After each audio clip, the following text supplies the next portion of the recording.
What's happening, Wargamers? Welcome to another episode of the Dossier, where we talk about all things Marvel Crisis Protocol, the new characters, what we like about the model, all that sort of great stuff, and share some potato opinions. So if you want to get involved with it, definitely share your comments below and get involved in the discussion. And of course, if you're looking to support the channel, patreon.com/AegisBrand Today, we are going to be taking a look at the new and improved Man Without Fear Daredevil. And to make it very appropriate, this fine gentleman reached out to me asking if he could be a part of this. So we today are joined by Trevor, the Southern Ontario Daredevil, to chat about a character that is near and dear to his heart. So so welcome to the show, Trevor. Thanks for having me. We also played a battle report. You can go check that one out as well, where we had a nice Marvel Knights versus Criminal Syndicate. Good ups and downs on that game, so you can definitely go check that one out. So Trevor, I'm sure you've probably watched a couple of these. We're going to start just by talking about the model itself. For sure. I'm just going to start off once I get it sort of focused here by saying I think this is probably one of my favorite models in the game. For sure. Yeah. As far as design goes, like I love the springy little baton whip on it. I love his pose. Even like the sort of out of place like tombstone here. Yeah. I think is just absolutely phenomenal with it. I fell in love with this model the second I saw it. Like how about you?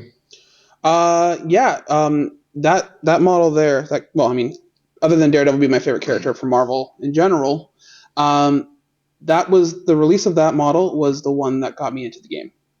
Yeah, you were telling me that earlier. Yeah, so my condolences.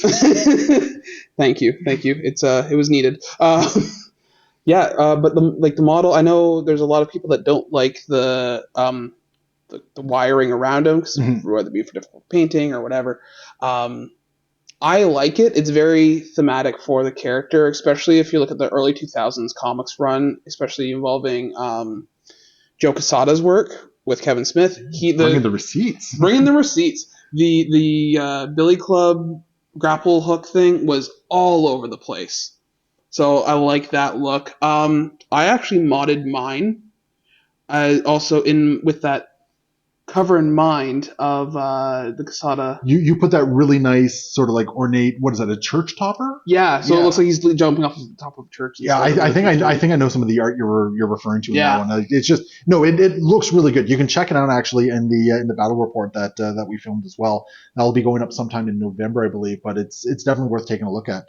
But yeah, absolutely great model. I'm glad to see that he finally has a card that is worth the model. Yes. So speaking of that, let's jump into the card here. So we have his nice little defense line here. It's a 4/3/3 with 5 stamina, 4 threat, size 2, long move.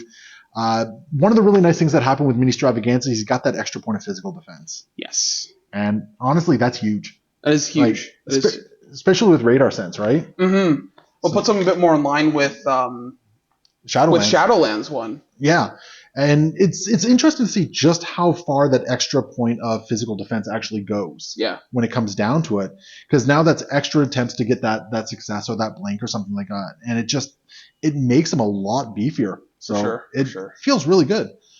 So you want to quickly go over some of his attacks here? For sure.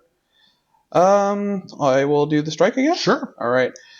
So strike didn't change. It's still range 2 5-die builder. With the wild stun and gain power equal to damage dealt. Yep, pretty standard. Pretty standard. Yep. Stun's nice. So so we also have the baton hook. This actually also got a really nice glow up. So not only is it ignoring line of sight, but it's also ignoring stealth now. Yeah. Which is just rude. It's a range 4 dice.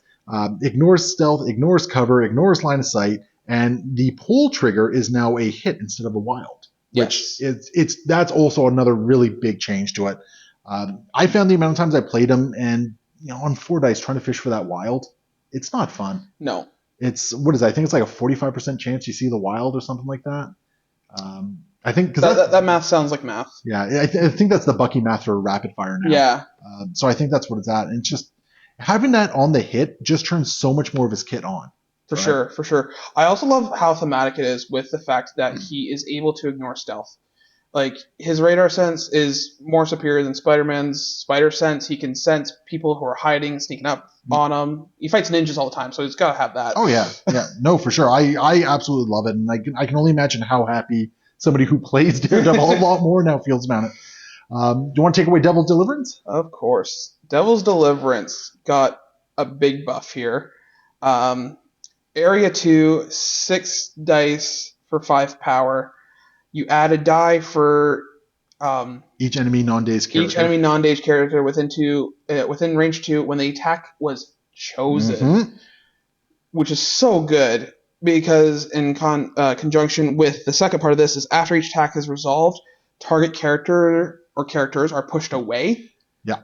Like if it was you count the dice for each attack.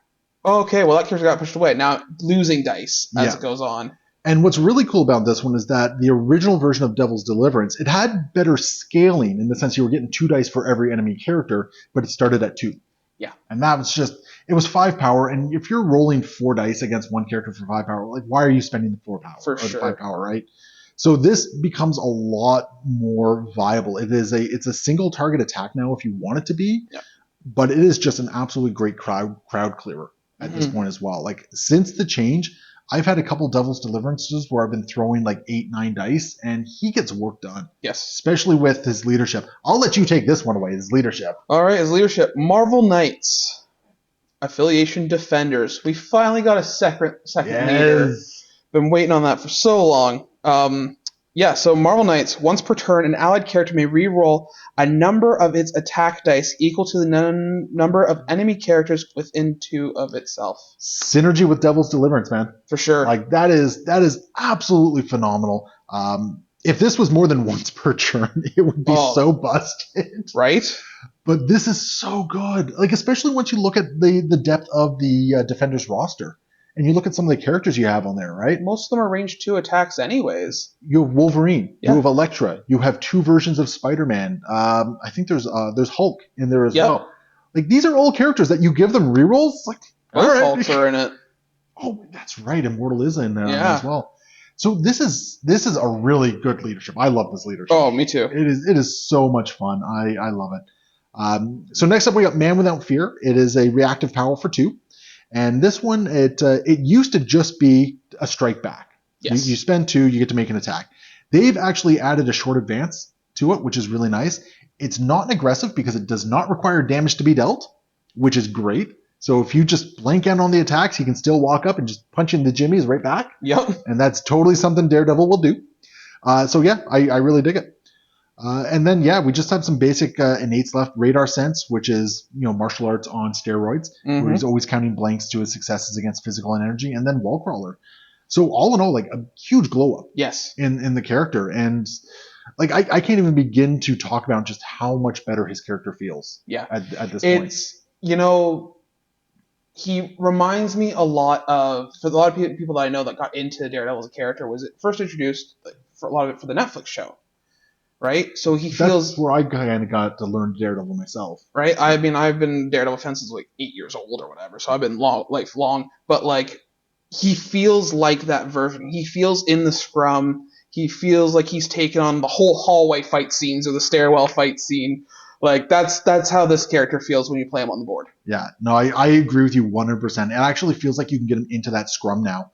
And for a long time, like he didn't feel like he could. Yeah. You spend all your stuff. It's like, okay, well, I got to move once, and then maybe I'm within range 2. No, okay, I'm going to baton hook then. And just he was a 4th rate character that more often than not was just throwing 4 dice attack, and it just kind of feels bad, right? Yeah. Like it is so good to get this character on the table. Of all the mini extravaganza upgrades, I think Daredevil is probably my favorite of the updates, with Wolverine being a very close second on that one, who's also a defender and loves the Marvel Knights leadership here. So that is the new and improved Daredevil. Like, do you have anything you want to add to this before we kind of cap it out? I don't think anything changes on his back other than his Devil of Hell's Kitchen. Like he gets +1 stamina on the back, right? So he's a little bit more tanky when he's injured. And he gets a free attack, but it could backfire. But all in all, like this character, like